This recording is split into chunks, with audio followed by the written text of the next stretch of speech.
Manipulation is rife in our society. It's not just the rise of narcissistic behavior, it's societal. Manipulation tactics have been normalized.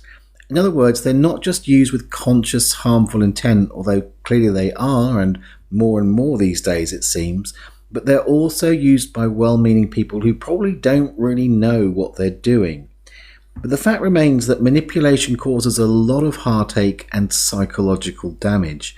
Now, I've had first-hand experience of intentional manipulation and was totally blindsided by it. It was massively confusing, painful, and humiliating. But out of it, I've become super clear on all the manipulation tactics, so they no longer have any power over me. And I want that for you too. Now, the really scary thing about manipulation tactics and how they're designed is we don't even realize we're being manipulated. So in this week's episode, I'm going to share 4 signs that you may be being manipulated, because realizing it's happening is the first step to becoming free from its power. I'm also going to share what you need to do to get untangled from its web, and I'll let you know how you can get your hands on something that will make you bulletproof to all 7 of the manipulation tactics so you can never be manipulated again. So let's do this. Hit it, Kim.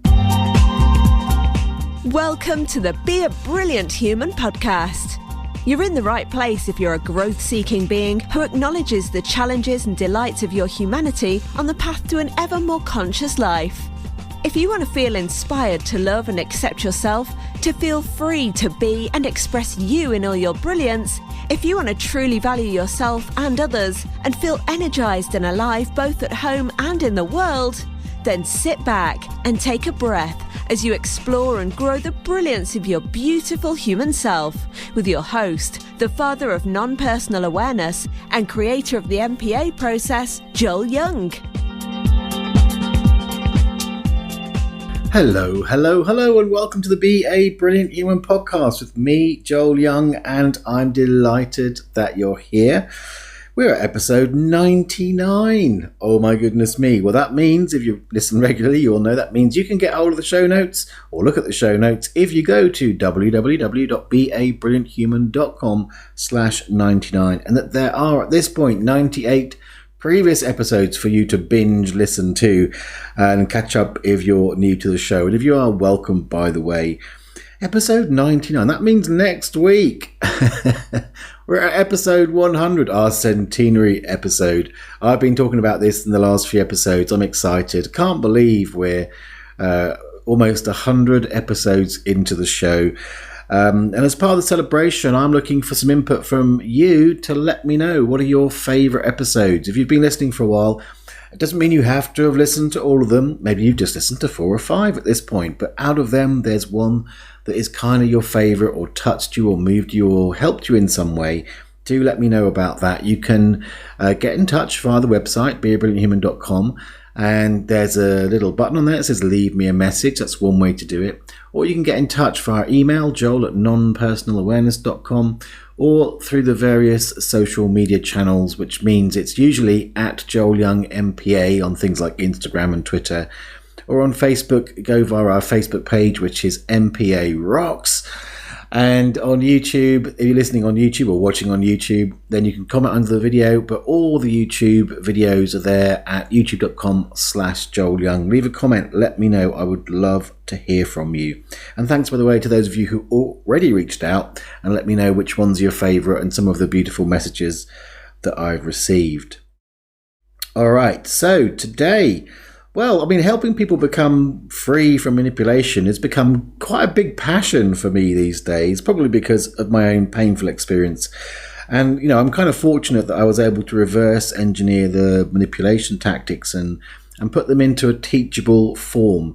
It's one of the ways, perhaps, that I've dealt with the various challenges in my life. Certainly, I think it's a blessing and one of the gifts that I can convert it into something positive, something that I can share with you guys that will hopefully help you and even avoid some of the things that I've had to go through. But there we go. I'm not bleating on, oh, my poor me, poor Joel. He's had a rough life. I know. But on that note of making it teachable and shareable, I'm actually about to launch my new program, Bulletproof, which gives you everything you need so you can never be manipulated again. I'll tell you more about that at the end of the show, and how you can get exclusive early access because you're a wonderful listener of this show. But again, I better give you the URL up front. If you're keen, if you're like, tell me now, Joel, I know I'm being manipulated. Tell me how I get hold of this amazing product. You just need to go to www.thenpaacademy, that's November Papa Alpha, thenpaacademy.com/bulletproof, and you can find it there. It's not out in public yet, but if you get there as this episode goes out, you'll be ahead of the game. But the main thing really about this episode is I want to let you know how to spot some of the signs that you're being manipulated, because so often we don't. In fact, most of the power of manipulation tactics is that they're kind of wolves in sheep's clothing. And when you don't know, that it's happening, you don't know that you're caught in the web, kind of mixing my metaphors there. But that's not going to go in your favor. So I think the best way to start is to sort of unpack sort of the manipulation issue at large. So let me reiterate what I started the intro with, which is manipulation is rife in our society, and they've kind of become part of our cultural norms. Because the bottom line with manipulation tactics is they're used to fulfill the agenda of the manipulator. So it's not about an honest discussion with room to find common purpose, different perspectives, and honouring boundaries or equality of ideas, that kind of thing. Manipulation tactics, they're used to beguile you, to confuse you, to bamboozle you in order to serve the wants and needs of the manipulator. Now, the rise of narcissism in our culture has been a big play in sort of normalizing these approaches. Or it could really, if I think about it, be a chicken and egg. Maybe it's that there has been a rise in narcissism, and from that they've become more normalized. But when you know what you're looking for, you can start to see these tactics all over the place. Manipulation happens in consumerism, in politics, in media, and of course in personal relationships.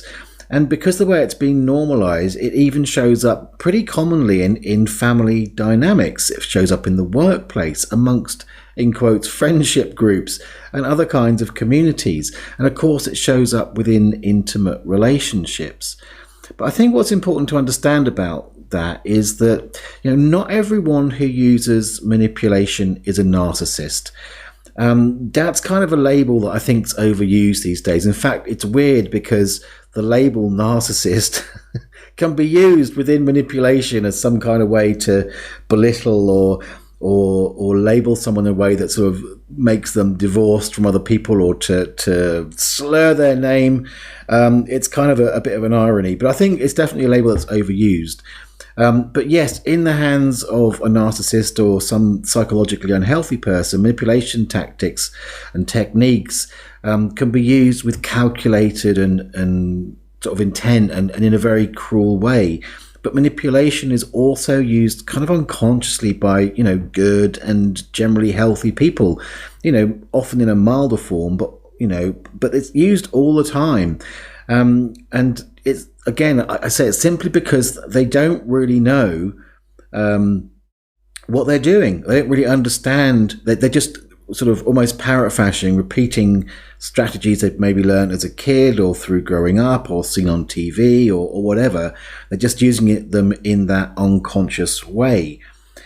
So as we come into looking at whether you're being manipulated, the point I think I want to make here is that if you find that you are being manipulated or have been, that doesn't necessarily mean the person that manipulated you is a narcissist. They could be doing it just simply unconsciously. If I could give you one clue about how to tell the difference, and it is very important to know who you're dealing with, it's that there's a very big difference in how they respond to being challenged or called out on the manipulation.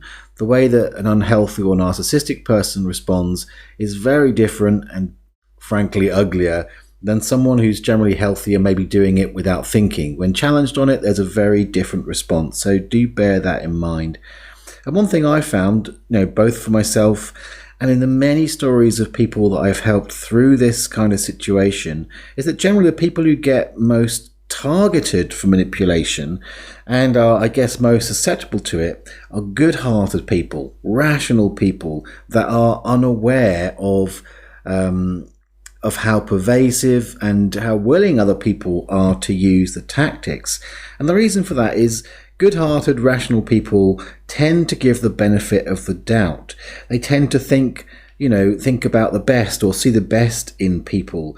And also they're willing to think about their part of a situation or their responsibility within a situation. And they also tend to consider other people's needs along with their own, and often more than their own. And these sort of sneaky, clever tactics really prey on this kind of setup. I mean, the trouble is, if I was to lay it out, manipulations, they prey on doubt. Doubt is the single thing that is that's how can I put it? That's the catnip. That's the catnip for those kind of behaviours, because the slightest sliver of doubt can be exploited and then used to undermine your clarity, your confidence, put you on the back foot and be open to suggestion and persuasion. So let me try and illustrate this. So try this. So think about something that you're fairly certain about. That's not something that you're 100%, you can't question it, like there's a sun in the sky. It's something you're fairly certain about. In fact, think of someone or something that someone said to you or told you about, maybe a few weeks back, maybe a bit longer. And maybe think about the interpretation you gave it. Something that you're fairly certain you remember, you remember it pretty well. Now, I will say before I do this, because I'm going to demonstrate what it feels like to be under the attack of manipulation, fair warning, don't go picking something that really matters to you. Pick something that feels fairly inconsequential, but something that somebody told you maybe a few weeks back, maybe longer, maybe how you interpreted it, and you're fairly certain that you remember it pretty well. So keeping that in mind, let me ask you this, and notice what happens to your level of certainty. So thinking about that thing that you're fairly certain they said to you. Now, are you sure that's what they said? Are you sure you're sure? I mean, maybe you got it wrong. You know how easy it is to remember things wrongly, and, maybe that's not really what they said. Maybe it was something else, and you're misinterpreting it. You've made mistakes like that before, haven't you? So to think again, maybe it's just in your head. I'm getting a yak. So I don't know how well that worked over a podcast, but the question is, did you notice your level of certainty drop? Did you start to second guess yourself? Even in this case, it's we're playing a bit of a game. It's not a real situation. Did you start to maybe just second guess yourself just a little bit? Did you get a feeling like it was like a sense of pressure on your truth or confusion? Well, that's because those questions were designed to exploit that sliver of doubt that you had. That's why I said something you're fairly certain about, but not entirely sure it's a sliver of doubt. So I've got no idea what you chose there, but let's imagine that, that what you'd been told was something that made you a little suspicious of the manipulator. Perhaps it supported some existing concerns. Now, the manipulator definitely doesn't want you to go snooping there. When you think about it in that light, with those kind of questions, it puts a whole other spin on that questioning, right? And still, for the most part, under that kind of pressure, the certainty level drops and the doubt has been exploited. Ultimately, using that example, to put you off the scent. So I kind of made that pretty obvious, but it isn't always that clear. So let's get down to the 4 signs that you're being manipulated that I want to share with you today. So in a sense, what I've just done there is give you kind of a demonstration of one of the first signs. But if you generally feel within a situation, within a relationship, or maybe at work or with a certain friend, you feel like you're going a little bit crazy. The thing is, you can't put your finger on it. It's just like that. It's as if that certainty, there's an overall erosion of your certainty and confidence or your self-esteem around them. For example, if you can look back and think, in the time that you've been in relationship with that person, again, it could be a personal relationship, a business relationship, whatever. But if you find yourself kind of looking back and thinking, I used to be confident about this stuff, and for some reason, when I'm around them or whatever, I don't feel that sense of certainty. I'm kind of always on that back foot. And oftentimes when I say something that I'm clear about, I end up feeling like maybe I'm, maybe that's not right. So it's kind of a sort of slightly on edge, crazy feeling around it. If you're in a situation and that's a regular occurrence, that's the first sign that you're being manipulated. There's some kind of manipulation happening there that is undermining your certainty, undermining your self-esteem and confidence. The next one is a sign that you'll pick up in certain conversations. So have you ever been in a situation where you go into a conversation and maybe you've got an issue you want to talk about? Let's use a personal relationship. So with your significant other and you've got an issue you want to talk about, and you feel pretty valid about it. There's something, it's crossed your boundaries, you're pretty clear. You go into that conversation super clear, ready to talk about it, and then you come out the other side of that conversation kind of bamboozled and feeling like it's like you didn't get to really talk about it, and somehow you come out of it going, second guessing yourself, going, well, maybe it's my issue. And somehow in that conversation, you're bamboozled, you're confused, and it's even been turned around back on you. So where you went in with a genuine grievance and a genuine issue you wanted to resolve and sort out, but come out feeling like, I was probably wrong, maybe it was me, that's a sign. That's a massive sign that there's manipulation happened there. I mean, one of the ways it might come out is that you go in very clear about an issue you want to talk about, but it gets steered away to something completely different, probably irrelevant, turned back on you. And then you're the bad guy or bad girl.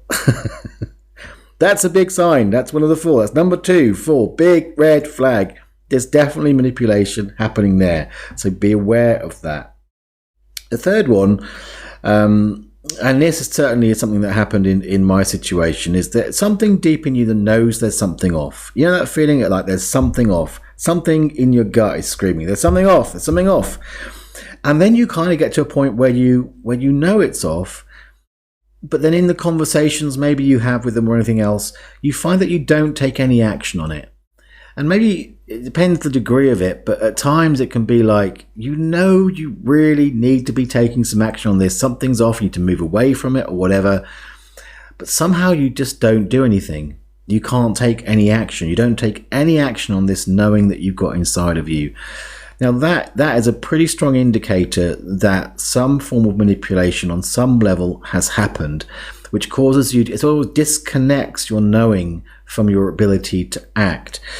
So that's the number 3 and a very, I would say that's one that tends to sort of grow over time. It can happen very quickly at times, but in most of my experience of it and from talking to other people, if there's been sort of chronic manipulations, particularly around a topic, and this happens a lot in toxic relationships in particular, that sense of not being able to take action on what you know, usually is the outcome or symptomatic of really situations of signs 1 and 2, constant erosion of clarity, of certainty, of self-esteem, being misdirected and bamboozled in conversations to the point where it's got so bad that you don't take action.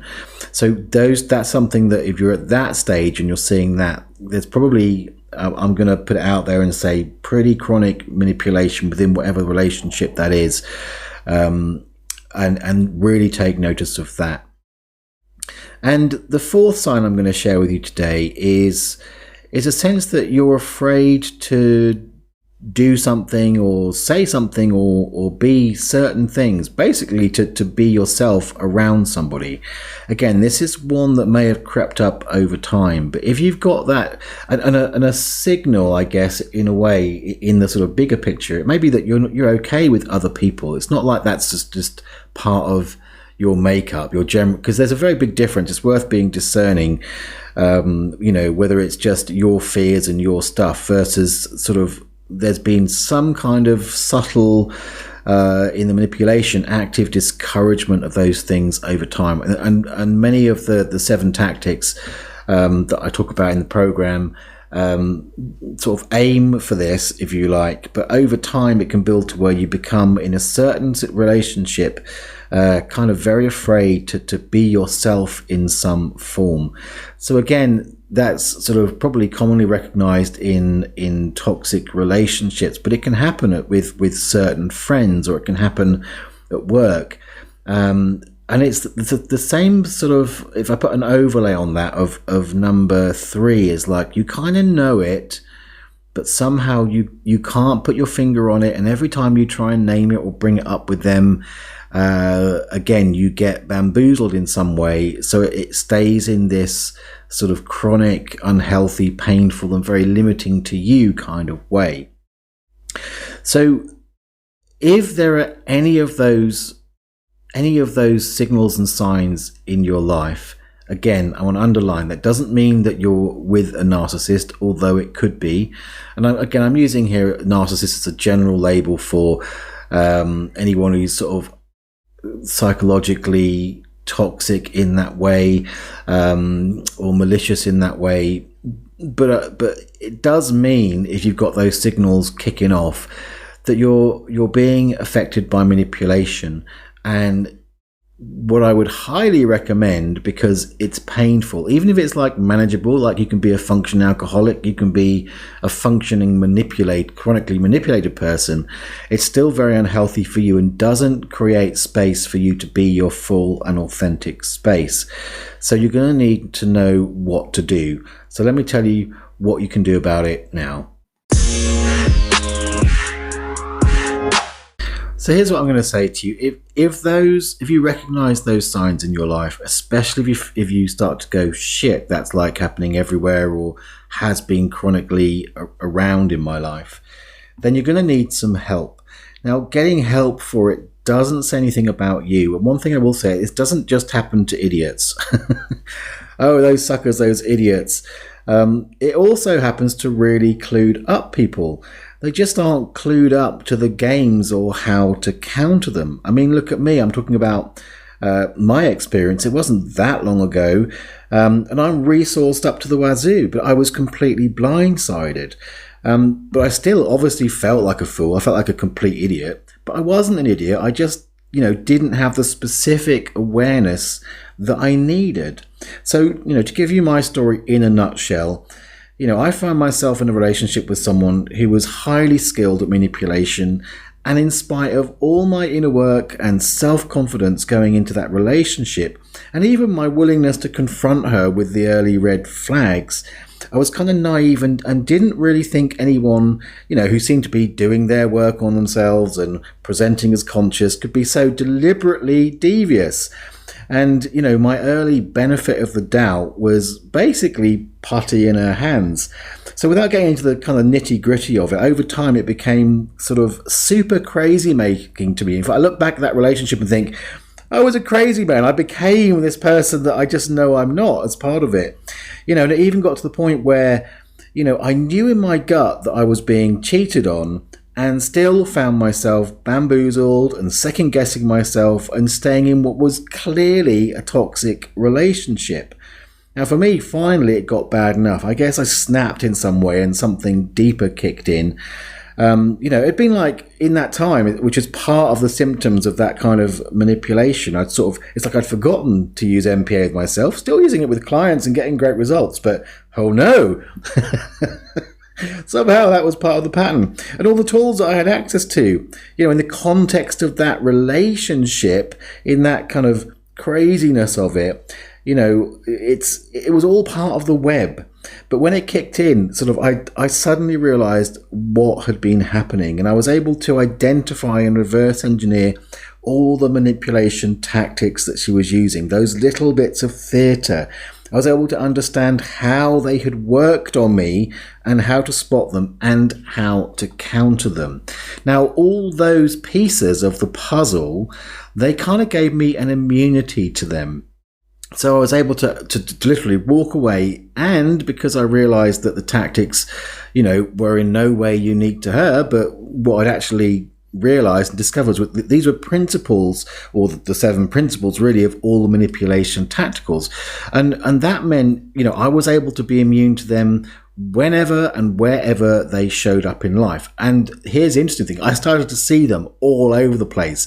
That's why I can look around society now and go, holy crap, they are being used left, right, and center. I'd see what they were up to, what the impact of it was on people, and that's what's going on right now. But out of that, my lemons to lemonade situation, I guess what I see is, well, I was able to create the program, which I will tell you about in a minute, but here's what I see, and what I've seen with the people that since then have come to me for help, because that's interesting how the universe works that way, who have been stuck in this kind of situation.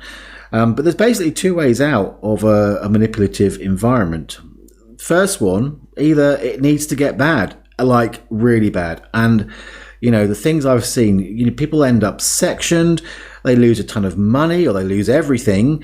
They become disconnected from their family members. They turn to drink or to drugs. They become subject to violence. I mean, it has to get really, really bad. That's one way to do it. That's kind of what I did. Yeah, that's kind of, it had to get that bad for me. Or you get educated. You become aware. You get that awareness that the program Bulletproof is that awareness for you. And it's like, that's one of the things about it. By the way, if you want to go and look at that now, it is www.thempaacademy.com/bulletproof if you're anxious to get in touch with that. But in terms of the awarenesses that you need, I want to run you through them. There's 4 of them, the things that I discovered and the things that I share in the program, and just so you know what they are. The first thing that you need to be aware of, you need to know what the tactics are. You need to know those games, the techniques, those pieces of theatre, and there are 7 of them in all, and you need to know all of them, because one thing that I found when I started to discover what they are and learn how to counter them, it's like, and present them to my partner at the time, was she would switch tactics. Like, damn it, I'd know one, I'd switch tactics and I'd be taken in by that one. It's amazing. And then as it came to the end, she literally used all 7 of them, boom, boom, boom, boom, boom, and I was able to stand strong in the face of it. So you've got to know all of them. The second thing you need to know is the true intentions. What are the true intentions of each of those 7 manipulations? Put my teeth back in. The true intentions of those manipulations. What are they really up to? As distinct from what's being said or presented to you. You need to know those underlying intentions. The third thing you need to know is the mechanics of each tactic. You have to understand how the game is played so that you can spot it, because it's not like they all have a script. There are signs, there are things to notice that are common. However it's presented, depending on the situation, there are certain mechanics that sort of support those underlying intentions of the manipulation tactics. So you've got to know what they are. That's your third thing. And the fourth and final thing that you need as part of this is you need to know how to counter each tactic so that you can stay in you. It's one thing to know what they are, but it's very important to understand how you can respond in certain ways that makes them powerless. Or more importantly, it means you don't get drawn away from yourself and who you really are and what you know to be true for you. You get to stay in that, you get to stand in that, because you're not only seeing it, but you're knowing exactly how to counter it. Now, as I said, all of that stuff I've put into Bulletproof, and I'm very, very excited about this program. Me being me, I said earlier, the lemons to lemonade. I wanted to share that with you. I want you to have it. I want you to have this program so you don't have to go through what I went through. So let me tell you a little bit about it. It's not a program that's going to take you weeks and weeks to do. I've deliberately made it so it's like you can watch it in the time it takes to watch a feature-length movie. It's broken down into parts. We're going to cover some context around manipulation, some stuff about the underlying things that I was talking about, and then all 7 of the manipulation tactics are in there. So literally, if you go there now and you buy it today, within the time, rather than watch something on Netflix tonight, watch this. Watch it, take it in, take some notes, because by the end of that, you can become immune. You can just literally, because give you an idea of the power of awareness. I'm telling you that awareness is what you need. There's these things that when you see them, you can't unsee them. There's a wonderful story that one of my mentors, Byron Katie, tells, and she says, walking down the street, you look down, you see a snake, and you're terrified. You know, all the emotions of fear and panic kick off. You look down again and you realize it's not a snake, it's a rope. Try as hard as you can to look at that rope and see it as a snake again, and you can't do it. So that's what Bulletproof does for the manipulation tactics. It helps you turn the snake into the rope that it is. The snake has the power, when you see it as a snake, has the power to put the fear of God, make you run, make you scared, make you less resourceful, panic you. The rope doesn't have that power. The manipulation tactics have the power to catch you in their web, get you second guessing, dismantle your confidence and self-esteem, and get you doing the bidding towards something that isn't necessarily in your best interests. And then with Bulletproof, you go, no, that's not going to work on me. I'm very clear on what's true for me and who I am and what I want. And good luck to you, mate. That's the power of it. That's the difference that it does. So there's lots more information on the page. If you're interested in that, if this episode has touched you, just go watch the video on the page.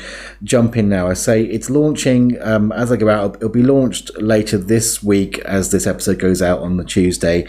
But I'm giving you the link today so you can go and grab it now if you'd like to. It is www.thempaacademy.com/bulletproof. If you go to today's show notes, which is beabrillianthuman.com/99, then I'll have a link there as well so you can go and check it out. I would love you to jump into that program if you've been manipulated at all. Maybe you're someone who's in a situation where there's manipulation at work or with your family, or even if you're in one of those situations in a relationship where it's like I was, really buried in it, really hooked in it. Especially in that case, go get the program. There's a ridiculously good offer on right now, so you can get it for very little money. Plus, I always put my 30-day guarantee on it, so you can get it at no risk. If you get it, watch it, and go, nah, I'll give you your money back. But I think it's really important, if any of this resonates, if it's mild, if it's strong, the manipulation in your life, go get this program, because it really gives you that armor, that awareness, that skill, that ability to be immune from manipulation. And I think it's super important right now with everything that's going on in the world to be able to really see what the game is, what they're up to, and stand in your power in relationship to it. So I hope this episode has been enlightening for you. Whether or not you get that program, I strongly recommend you do. Whether or not, I really hope that at least has opened your eyes to be more aware of where you may be being manipulated. So at least you have the option to take some action and get yourself clear from it. So let me know. In fact, let me know the episodes that you've loved, liked, or even hated. I don't really want to hear it, but yeah, tell me if you've hated one. Tell me your experience of the sort of this first 100 episodes. Next week is the 100th episode. That's why I'm asking you to share. Well, I always love to have your feedback. That's why I'm asking you to share. So come celebrate with me next week in our 100th episode, and I look forward to seeing you there. All that remains is to cue the moo.